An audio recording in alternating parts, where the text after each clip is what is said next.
Welcome back to our channel Exam warrior.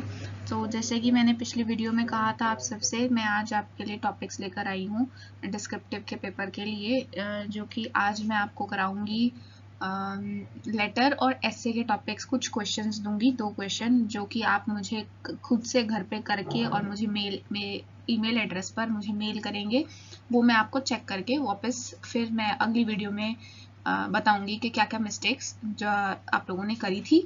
ठीक है, तो इसी के साथ हम आगे बढ़ते हैं अपनी नेक्स्ट स्लाइड की तरफ। और आई होप आपको पुरानी वीडियोस लाइक कर रहे होंगे आप, और पसंद कर रहे होंगे, और अपने फ्रेंड्स और अपने जितने भी ग्रुप्स हैं व्हाट्सएप, इंस्टाग्राम, उन सब में शेयर कर रहे होंगे। सो हमारा जो पहला क्वेश्चन है वो रिलेटेड है हमारे लेटर से। काफ़ी डाउट्स थे कि मैम लेटर कैसे आएगा, लेटर के लिए हमको क्या करना पड़ेगा, क्या फॉर्मेट होगा। तो मैं एक तरीके का फॉर्मल लेटर कराऊंगी, उसमें सारे लेटर उसी टाइप से लिखे भी जाते हैं और टाइप भी किए जाते हैं। ठीक है, तो इस क्वेश्चन को अच्छे से समझिएगा, फिर ये आपको करके देना है मुझे, जो कि आप मेल करोगे मुझे। ईमेल एड्रेस आगे अभी मैं बताऊंगी, उस ईमेल एड्रेस पे मुझे मेल कर देना।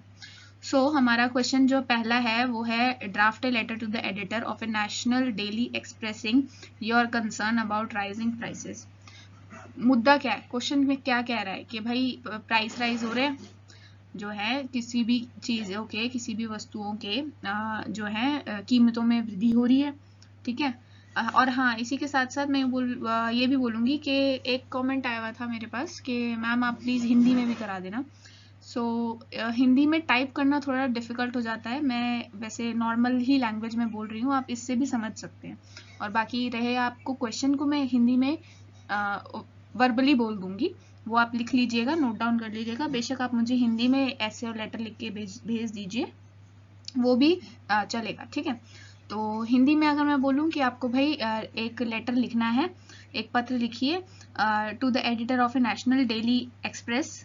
ठीक है, नेशनल डेली किसी उसका नाम है एडिटर का, कि उसका हेड का। ठीक है, मतलब कंपनी जैसे टाइम्स ऑफ इंडिया लिखते थे ना हम, ऐसे।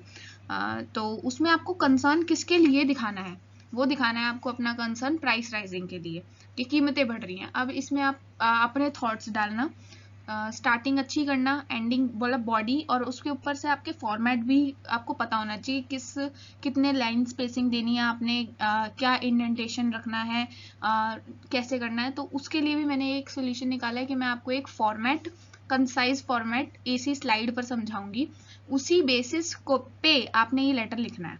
ठीक है, ये रहा आपका फॉर्मेट। और फॉर्मेट के हिसाब से आपको लिखना है पहले सबसे ऊपर यहाँ सेंडर एड्रेस, मतलब जो आपको आप जिसको लेटर, मतलब आप जो हो सेंडर हो आप, क्योंकि आप टाइप कर रहे हो, राइट, मतलब आप लिख रहे हो, तो वो यहाँ लिखना सेंडर एड्रेस में अपना एड्रेस 3 से 4 लाइन का होगा। ये जो लाइन दिख रही है ये है 1 क्लियर लाइन स्पेस। इसके बाद 3 से 4 लाइन का तुमने ऐसे लिख लिया, मान लो ये 3 लाइन का एड्रेस हो गया।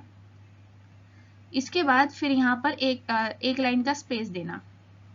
ठीक है, ये स्पेस दिया, फिर आपने लिखनी है डेट, फिर डेट के बाद फिर एक क्लियर लाइन का स्पेस, फिर है रिसीवर एड्रेस, जो आपका लेटर रिसीव करेगा। वहां यहाँ पर क्वेश्चन में क्या दिया हुआ है, receiver address the editor of national daily, ऐसा ही समथिंग कुछ है ना। तो यहाँ पर रिसीवर का एड्रेस, फिर एक क्लियर लाइन का स्पेस, यहाँ पर लिखना है आपको सब्जेक्ट।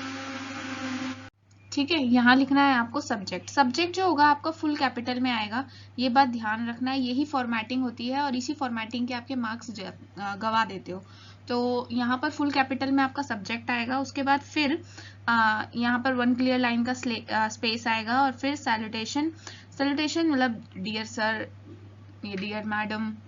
ठीक है, dear sir, dear madam. Salutation के बाद जो डियर सर और डियर मैडम है, उसके बाद यहाँ पर सैल्यूटेशन के बाद जो है कॉमा, जो आपको जरूर लगाना है, ये याद रखना है, इसके मार्क्स होंगे। इसके बाद 1 क्लियर लाइन का स्पेस, आपकी जो बॉडी, आप जो उसमें लिखोगे लेटर में कि क्या आपके कंसर्न्स हैं और कैसे आप इसमें आप चाहते हो कि आप क्या क्या चीज़ें डेवलप करना चाहते हो, तो वो सब चीज़ें आपकी बॉडी में आ जाएगी। बॉडी के बाद फिर 1 क्लियर लाइन का स्पेस और फिर कॉम्प्लीमेंट्री क्लोज। ये था आपका पूरा फॉर्मेट, जिसके हिसाब से आपने ये लेटर को जो है टाइप करना है। ठीक है, कॉम्प्लीमेंट्री क्लोज में योर्स, फॉर्मल लेटर में जो हम लिखते हैं वो लिखते हैं योर्स फेथफुली, योर्स ट्रूली। ठीक है, बेसिकली ये दो मेजरली होते हैं। इसके बाद ये हमारा फॉर्मेट है। इस फॉर्मेट में आपने ये जो हमारा लेटर का जो क्वेश्चन मैंने आपको दिया था वो आपको लिखना है। पेपर पेन पे लिख के मुझे मेल कर दो, टाइप करके मेल कर सकते हो, टाइप करके मेल कर दो, कोई इशू नहीं है। नेक्स्ट और ईमेल एड्रेस है हमारा ये वाला warriorexam2021@gmail.com। इस पर आप मुझे मेल कर सकते हैं, मैं चेक करके आपको बता दूंगी। ठीक है, इसके बाद क्वेश्चन नंबर 2 है हमारा राइट एन एसे। और एसे का टॉपिक जो है वो है ये क्या, एनवायरमेंटल पोल्यूशन। एनवायरमेंटल पोल्यूशन जो है हमारा टॉपिक है। इसी के साथ साथ हिंदी में मैं अगर कहूँ तो इसको बोलेंगे वातावरण प्रदूषण। ठीक है, कैसे हमारा वातावरण प्रदूषित हो रहा है दिन पर दिन, और क्या क्या चीज़ें हम कर रहे हैं जिसकी वजह से ये प्रदूषण बढ़ रहा है, और क्या क्या सुधार हम कर सकते हैं। ठीक है, इसका भी एक फॉर्मेट होता है, ये नहीं ऐसे में आप कुछ भी कहीं पे भी कोई भी लाइन एडजस्ट कर सकते हो। तो उस हिसाब से हमको आगे बढ़ना है और उस हिसाब से हमें एक ऐसे को लिखना है।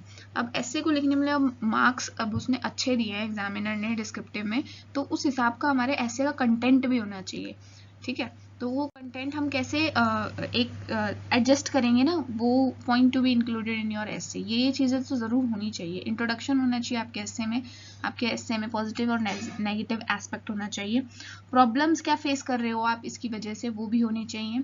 अब इन प्रॉब्लम्स की क्योर क्या है वो भी होनी चाहिए। और जो एसे लिख रहा है उसका इस एसे के प्रति क्या व्यू है, मतलब राइटर का क्या व्यू है, वो भी होना चाहिए। और लास्ट में आपको ऐसे जब आप क्लोज करोगे तो उसमें कंक्लूजन भी इंक्लूड होना चाहिए। इन पॉइंट्स के याद रखते हुए अगर आप ऐसे लिखोगे तो आपका ऐसे कंप्लीट वर्ड्स में और कंप्लीट वेटेज के साथ बिल्कुल एग्जैक्ट तैयार होगा और एक अच्छे कंटेंट का ऐसे तैयार होगा। ये चीज़ें याद रखनी है जब आप ऐसे करोगे। आई होप आपको ये दो चीज़ें, आज के दो क्वेश्चन जो मैंने दिए हैं वो अच्छे से करके आप लोग मुझे मेल करोगे, ताकि मैं कल एक नई वीडियो के साथ आऊँ और आपके जितने भी डाउट्स जो आप मिस्टेक्स यहाँ करोगे यहीं की यहीं सॉल्व हो जाए, आप एग्ज़ाम में वो मिस्टेक्स ना करके आओ। तो इसीलिए मुझे आज टाइमली करके ऐसे और लेटर दोनों चीज़ें मेल कर देना। इसी के साथ मैं वीडियो को एंड करती हूँ, और एंड करने से पहले मैं कुछ क्वेश्चंस काउंटर कर लूँगी जो मुझे कमेंट में आए थे। एक किसी ने मुझे पूछा था मैम आप हिंदी में पूरा पेपर कर सकते हैं? जी बिल्कुल हाँ, आप कर सकते हो। आपको लैंग्वेज जो भी आप डिसाइड करोगे, बट थ्रू आउट आपको वही लैंग्वेज चलानी होगी। अगर आप CBT और ये अपना डिस्क्रिप्टिव हिंदी में देते हो तो जिन जिन पोस्ट में स्किल है तो वो स्किल की टाइपिंग भी आपकी हिंदी में ही होगी। ठीक है, ये याद रखना। ऐसा ये गलती मत करना कि आप CBT इंग्लिश में दे रहे हो, डिस्क्रिप्टिव हिंदी में दे रहे हो, फिर आप चाहते हो कि मैं भाई जो स्किल अगर किसी पोस्ट में है तो वो स्किल मैं हिंदी में दूँ। ऐसा नहीं होगा, पूरा थ्रू आउट एक ही चलानी पड़ेगी आपको, स्टार्टिंग से लेकर एंडिंग तक। दूसरा क्वेश्चन था कि एक कमेंट आया, एक नहीं काफ़ी सारे कमेंट आए हुए थे कि मैम आप कोई ऑनलाइन कोर्स प्रोवाइड कर रहे हो? जी तो जी नहीं, ऐसा कुछ नहीं है, मैं यहीं पढ़ा रही हूँ और ये बिल्कुल फ्री ऑफ कॉस्ट है। आप जब आप फ्री हो, टाइम मिले, ये वीडियो को देख सकते हैं और इसी में मैं आपकी पूरी तैयारी करा रही हूँ। ठीक है, इसी के साथ एक नहीं, इसके भी काफ़ी सारे कमेंट थे। नोटिंग ड्राफ्टिंग तो मतलब इट्स लाइक कि ऐसा हुआ है एक हवा के नोटिंग ड्राफ्टिंग में तो पता ही नहीं क्या पूछ लेगा। तो नोटिंग ड्राफ्टिंग पे पहले अभी इनिशियली 15 तारीख को जूनियर असिस्टेंट है जिसमें ये 3 चीज़ें ही आ रही है, ऐसे लेटर और एक चीज़ और है। तो नोटिंग ड्राफ्टिंग का जो टॉपिक है वो मैं धीरे धीरे करके उन पे भी लेकर आऊँगी। ठीक है, और इसी के साथ मैं आपको कल का टॉपिक भी बताती हूँ कि कल मैं आपको क्वेश्चन में क्या देने वाली हूँ। कल आपको एक आर्टिकल मिलेगा, ईमेल मिलेगा और एक सिचुएशन बेस्ड एसे मिलेगा। तो इसके लिए अपने आप को कल प्रिपेयर रखना। और आई होप आप सभी लोग, जितने भी लोग ये वीडियो देख रहे होंगे, अपने ग्रुप्स में, अपने फ्रेंड्स में शेयर कर देना ताकि वो लोग भी डिस्क्रिप्टिव में अच्छा स्कोर कर पाएँ। क्योंकि ये NTA दिल्ली यूनिवर्सिटी का जो एग्ज़ाम है, यहाँ पर आपको CBT तो बहुत लोग क्लियर करेंगे, लेकिन जो वो होते हैं ना छांटेगा, जो NTA जो छांटेगा बच्चों को दिल्ली यूनिवर्सिटी, वो डिस्क्रिप्टिव में छटेंगे बच्चे, क्योंकि डिस्क्रिप्टिव को क्रैक करना काफ़ी डिफिकल्ट हो रहा है इस बार, क्योंकि काफ़ी वास्ट और अलग तरीके का डिस्क्रिप्टिव पूछा हुआ है तो वही सेम, बस वर्ड्स थोड़े इधर उधर घुमा दिए ताकि जो जितने भी कैंडिडेट्स हैं वो सब कंफ्यूज हो जाएं। तो ठीक है, इसी के साथ मैं अब सम अप करती हूँ वीडियो को और मिलते हैं हम अपनी नेक्स्ट वीडियो में। और आई होप आप लोग मुझे ईमेल कर दोगे। तो थैंक यू फॉर वॉचिंग।